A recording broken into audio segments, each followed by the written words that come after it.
எனக்கு என்னையே தெரிய மாட்டேந்தியா, எந்த வினாடி எப்படி இருக்க போகிறேன் நான் தெரியாது. 20 வயது வரை பெற்றோரின் வசம் இருந்தேன், 20 நொடியினிலே உன் வசமாகிவிட்டேன், உன் கண்ணில் என்ன காந்தமோ நான் மாறலாமா மாறக்கூடாதா? மாறலாமா மாறக்கூடாதா? என் உலகத்தில் நான் எப்போனா மாற்றிக்கலாமா? அப்போ வாழ்க்கையே தெரியாதுன்னு வாழணும். ஆனால் நான் என்ன செய்ய மாட்டேன், மறந்து கூட அடுத்தவங்களுக்கு தீங்கு செய்ய மாட்டேன். அப்படி நான் முடிவு பண்ணி இருந்தேன்னா, மற்றவங்களுக்கு யாரும் நான் தீங்கு செய்ய மாட்டேன் அப்படின்னா என் செயல்கள்லாம் எப்படி இருக்குன்னு நினைக்கிறீங்க? பர்ஃபெக்டாக இருக்கும்.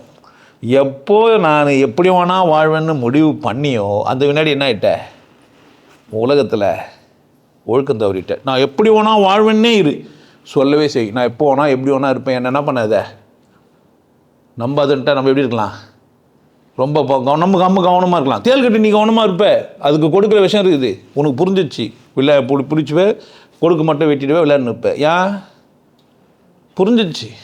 கொல்லும் பாம்பின் கொடும் விஷத்தை சொல்லில் கொடுக்க தெரிந்து கொண்டான், குள்ள நரி போல் தந்திரத்தால் குடியை கெடுக்க தெரிந்து கொண்டான், வெள்ளி பணத்தால் மற்றவரை விலைக்கு வாங்க தெரிந்து கொண்டான்.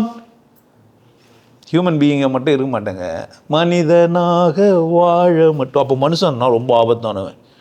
மற்ற ஜீவராசி கூட நீ எங்கேயுமே தைரியமாக இருக்கலாம், மனுஷன் கூட எப்படி இருக்குண்ணா